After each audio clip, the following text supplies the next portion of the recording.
నేను డాక్టర్ సాయిబాబా గౌడ్, నేత్ర వైద్య నిపుణుడిని. ఈ రోజు మనం మెల్లకన్ను గురించి తెలుసుకుందాం. మెల్లకన్ను అన్నది చిన్న పిల్లల్లో కామన్ గా కనపడుతూ ఉంటుంది. మనం చిన్న పిల్లల్లో పాఠశాలలో కంటి పరీక్షలు చేసినప్పుడు మెల్లకన్ను ఉన్నట్టు మనం గుర్తించవచ్చు. తల్లిదండ్రులు మొట్టమొదట గుర్తించకపోవచ్చు. కొందరు గుర్తించినప్పటికీ కూడా మెల్లకన్ను ఉంటే అదృష్టమని, లేకపోతే అందంగా ఉంటుందని, మెల్లకన్ను ఉన్నది అనే అనుమానం వచ్చినప్పుడు ముఖ్యంగా తల్లిదండ్రులు గమనిస్తే గాని పిల్లలు దూరపు ఏదైనా వస్తువులు చూసినప్పుడు మనకు మెల్లకన్ను బాగా కనపడుతుంది. ఉన్నప్పుడు చిన్న పిల్లల్ని వాళ్ళ కంటి పరీక్ష తీసుకొచ్చి పరీక్ష చేయించుకోవడం చాలా అవసరం. మెల్లకన్ను ఉన్న ప్రతి పాపకి ఆపరేషన్ చేసే అవసరం ఉండకపోవచ్చు. కొందరికి ఏంటంటే దృష్టి లోపాలు ఉండడం మూలంగా కూడా మెల్లకన్ను ఉండే అవకాశం ఉంటుంది. కాబట్టి వాళ్ళ కంటి పరీక్ష చేసి దృష్టి లోపాలు ఉన్నప్పుడు దృష్టి లోపాన్ని సవరించగలిగితే మెల్లకన్ను పూర్తిగా తగ్గిపోతుంది. కొందరికి మాత్రం ఐ డ్రాప్స్, కంట్లో చుక్కల మందు వాడటం వల్ల కూడా మనం మెల్లకన్ను తగ్గించే అవకాశం ఉంటుంది. కొందరికి మాత్రం కంటికి సంబంధించిన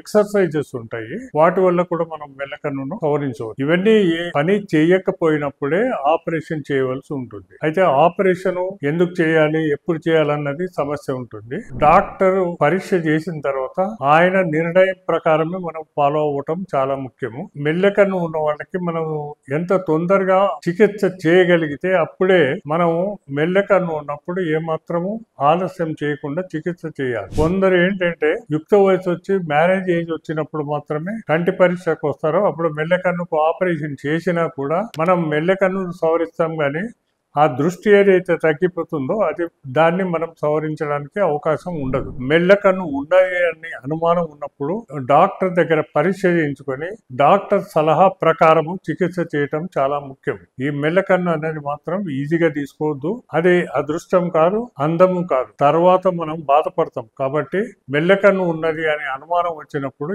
ఏమాత్రం ఆలస్యం చేయవద్దని తల్లిదండ్రులకు సలహా ఇస్తారు.